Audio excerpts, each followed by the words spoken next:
अगर मगर बारी बारी जिया कोई তোরা যাবে নগর। হ্যালো বন্ধুরা, good morning, welcome back to my channel. আজকে আবার চলে এসেছি একটা নতুন ভিডিও নিয়ে তোমাদের সাথে শেয়ার করতে। তো আজকে হলো সরস্বতী পুজোর আগের দিন, আর এখন বাজে সকাল 7:30। তো আজকে আমি এখন থেকেই ব্লগটা শুরু করছি, আর আজকে কিছু নতুন দেখাবো তোমাদেরকে। আর সেটা হলো আজকে আমার বাড়িতে কিছু নতুন অতিথি আসবে, যাদের তুমি দেখোনি। তো আমার আত্মীয় স্বজনের সাথে তোমাদের তেমন কারোরই পরিচয় হয়নি। তো আজকে আসবে হলো আমার মাসির মেয়ে আর জামাই।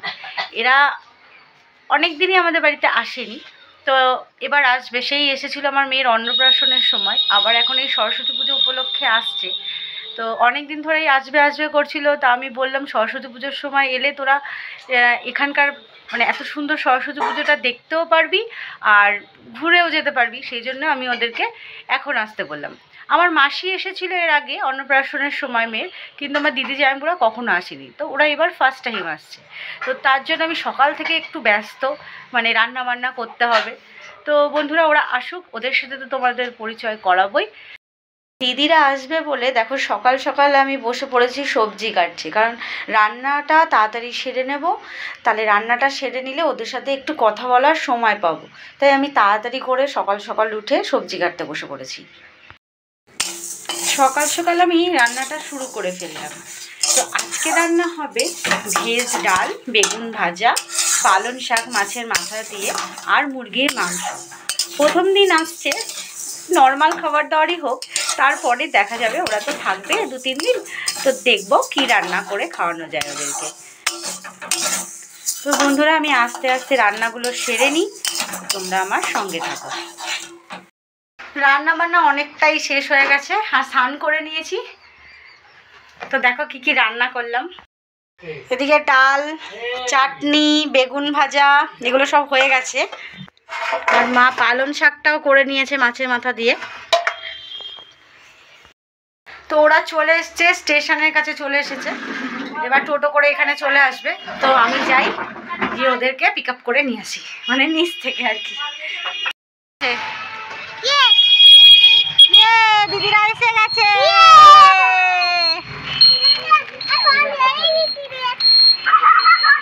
আমরা বেবিকে আনিনি। যা, বেবিকে আনিনি, কি হবে? কই বেবি কই মামা? মাসি নামতে পারছে না। ব্যাগে পোটলা খুঁজে আছে, সব খুঁজে ব্যাগে জুতো হিসাব নেই। চ ঘরে চলো মা, চলো ঘরে চলো। তো মোটামুটি সব রান্নাই শেষ। তো এবার মাংসটা হলেই হয়ে যাবে, তারপর ওদেরকে খেতে দেবো। সারাদিন কাজকর্ম করে এখন একটু ফ্রি হলাম, সকালবেলার খাওয়া দাওয়া সব রেডি হয়ে গেছে। এবার বসেছি তোমাদের সাথে সবার পরিচয় করিয়ে দেওয়ার জন্য, অথবা সবার সাথে তোমাদের পরিচয় করিয়ে দেওয়ার জন্য। তো এটা সবার আগে দেখাই, এটা আমার জায়বু সজলদা, তো এটা দিদি, হাই, আর এটা হচ্ছে আমার ছোট মাসি, আর এটা আমার দিদির বড় মেয়ে। আর ফুচকাটা ঘুমাচ্ছে। ফুচকাটা এসে ক্লান্ত হয়ে গেছে, অনেকটা রাস্তা বারাসাত থেকে কালনা, তো ও এসে ক্লান্ত হয়ে গেছে, তো ঘুমিয়ে পড়েছে। তো চলো এবার দুপুরে খাওয়ার টাইম হয়ে গেছে, তো দুপুরের খাওয়া দাওয়াটা সেরে নিই, তারপরে আমরা একটু বেরোবো, তখন দেখাচ্ছি তোমাদেরকে। আমরা এখন বেরিয়ে পড়েছি, বাজারে যাব সবাই মিলে। দেখো দিদিও যাচ্ছে।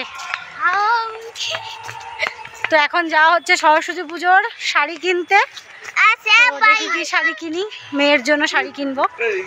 আর আমাদের ভুরুটা তোলা হয়নি, তো ওটা করতে যাচ্ছি। আইব্রো, হ্যাঁ এগুলো দেখাবো, চল। আমার আইব্রোটা করা হয়ে গেছে, দিদিও আইব্রো করতে এসেছিল আমার সাথে। তো দেখো আইব্রোর সাথে সাথে আবার বলছে এবার চুল কাটবে, তাই চুল কাটতে বসে গেছে। ইউ কাট করলো। তোমাদেরকে তো বললাম মামামের জন্য শাড়ি কিনতে যাচ্ছি, তো এই শাড়িটা কিনেছি। দেখো সরস্বতী পুজো, সেই জন্য হলুদ কাপড় কিনলাম। সরস্বতী পুজোতে একটু হলুদ না পরলে হয় না, তো সেই জন্য দেখো হলুদ কাপড়টা কিনলাম। তো এই কাপড়টা বাড়ির সবার খুব পছন্দ হয়েছে, আর এটা পছন্দ করে দিল আমার জামাইবাবু। আর দেখো মামামকে রেডি করলাম, ওর আজকে একটা নাচের প্রোগ্রাম আছে, তো সেখানে নিয়ে যাব বলে রেডি করেছি। তো চলো, এখানে এসে দেখলাম প্রোগ্রামটা শুরু হয়ে গেছে। তো যেই প্রোগ্রামটা রেখেছিল সরস্বতী পুজোর উদ্বোধন উপলক্ষে, তো তাকে গিয়ে বললাম, তো সে বললো এর পরের বারই মাম্মামকে দিয়ে দেবে।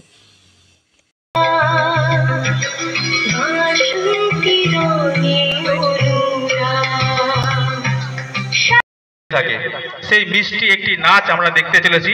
কেমন বোকা মন টারে গানের মাধ্যমে পরিবেশন করছে শ্রীপর্ণা সাহা।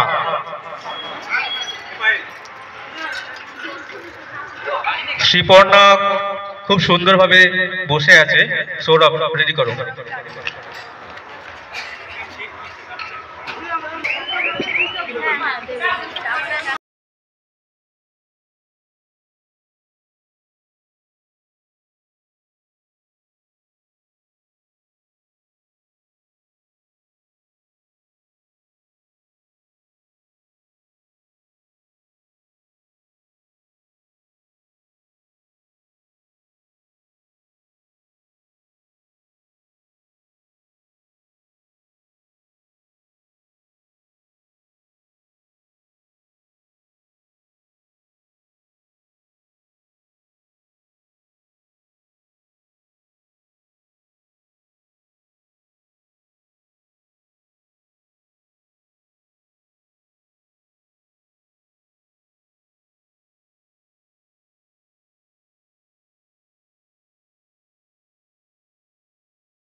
জোরে একটা হাত